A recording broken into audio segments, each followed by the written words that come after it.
اعوذ باللہ من الشیطان الرجیم۔ پناہ مانگتا ہوں اللہ کی شیطان مردود سے۔ بسم اللہ الرحمن الرحیم۔ شروع کرتا ہوں اللہ کے پاک نام سے جو بہت بڑا مہربان نہایت رحم والا ہے۔ ولا تنكحوا المشركات حتى يؤمن ولأمة مؤمنة خير من مشركة ولو أعجبتكم ولا تنكحوا المشركين حتى يؤمنوا ولعبد مؤمن خير من مشرك ولو أعجبكم أولئك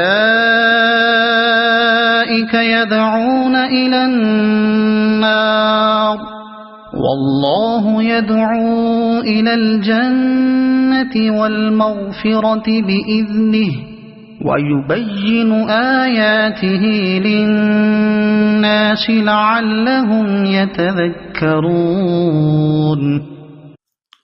شرک کرنے والی عورتوں سے تا وقت کے وہ ایمان نہ لائیں تم نکاح نہ کرو۔ ایماندار لونڈی بھی شرک کرنے والی آزاد عورت سے بہتر ہے۔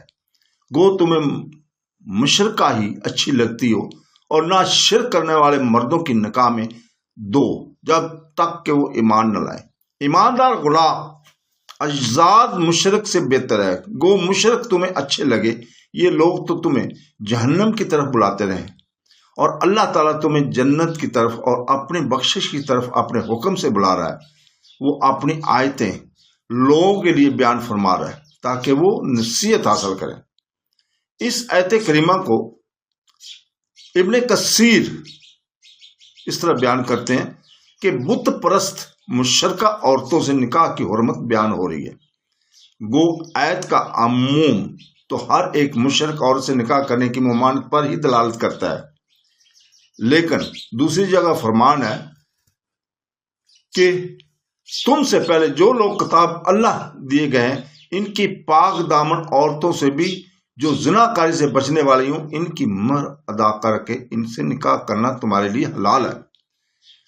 حضرت ابن عباس رضی اللہ تعالیٰ کا قول بھی یہی ہے کہ ان مشرکہ عورتوں میں سے اہل کتاب عورتیں مخصوص ہیں۔ مجاہد رحمۃ اللہ، اکرمہ رحمۃ اللہ، سعید بن جعیر، مکحول، حسن ضحاک، قتادہ، زید بن اسلم اور ربی بن انس رحمۃ اللہ علیہ کا بھی یہی فرمان ہے۔ بعض کہتے ہیں کہ یہ آیت صرف بت پرست مشرک عورتوں ہی کے نازل ہوئی ہے، جیسا بھی کہہ لیں، مطلب دونوں کا ایک ہی ہے۔ ابن جریر میں ہے کہ رسول پاک صلی اللہ علیہ وسلم نے کئی قسم کی عورتوں سے نکاح کرنے کو ناجائز قرار دیا، سوائے ایماندار ہجرت کر کے آنے والی عورتوں، خصوصاً ان عورتوں سے جو کسی دوسرے مذہب کی پابند ہوں۔ قرآن کریم میں ایک اور جگہ فرمایا گیا ہے، یعنی کافروں کے اعمال برباد ہیں۔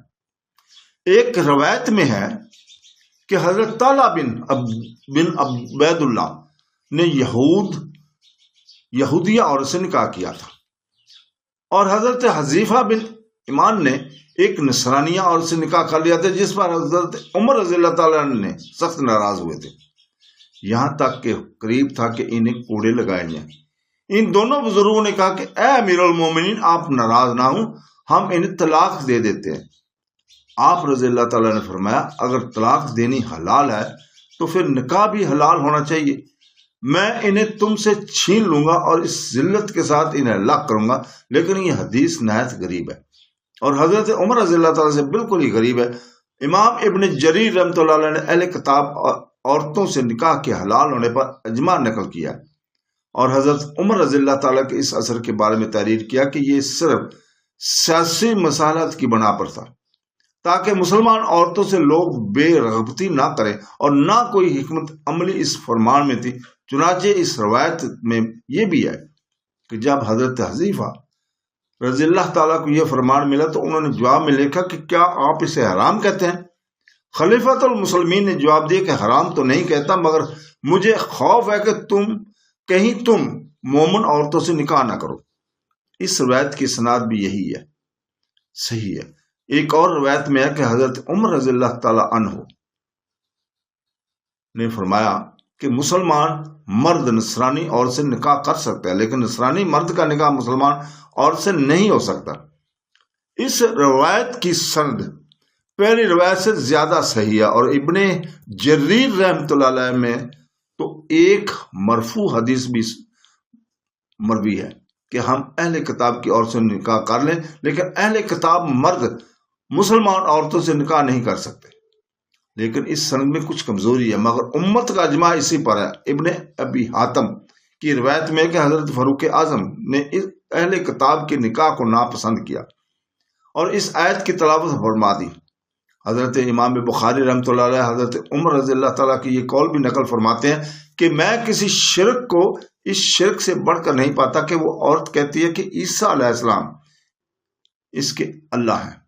حضرت امام احمد رحمۃ اللہ علیہ سے اس آیت کا مطلب پوچھا جاتا تو آپ فرماتے ہیں مراد اس سے عرب کی وہ مشرکہ عورتیں جو بت پرست تھیں۔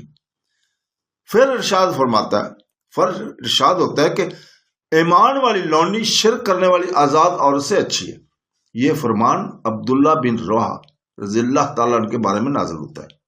ان کی ایک سیاہ رنگ کی لونڈی تھی، ایک مرتبہ غصہ میں آ کر اسے تھپڑ مار دیا تھا، پھر گھبرائے ہوئے حضرت صلی اللہ علیہ وسلم کے پاس آیا، واقعہ عرض کیا۔ آپ نے پوچھا اس کا کیا خیال ہے؟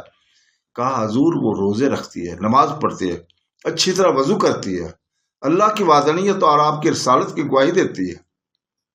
تو آپ نے فرمایا اے ابو عبداللہ پھر تو وہ ایماندار ہے؟ کہنے لگے یا رسول اللہ قسم اس اللہ کی جس نے آپ کو حق کے ساتھ بھیجا ہے، میں اسے آزاد کر دوں گا، اور اتنا ہی نہیں کہ بلکہ اس سے نکاح بھی کر لوں گا۔ چنانچہ یہی ہے کہ جس پر بعض مسلمانوں نے تانا دیا، وہ چاہتے تھے کہ مشرکوں میں ان کا نکاح کرا دیں اور انہیں اپنی لڑکیاں بھی دیں تاکہ شرافت نسب قائم رہے۔ اس پر یہ فرمان نازل ہوا کہ مشرک آزاد عورت سے تو مسلمان لونڈی آزاد درجہ بہتر ہے، اور اسی طرح مشرک آزاد مرد سے غلام مسلم مرد بھی بڑھ چڑھ کر ہے۔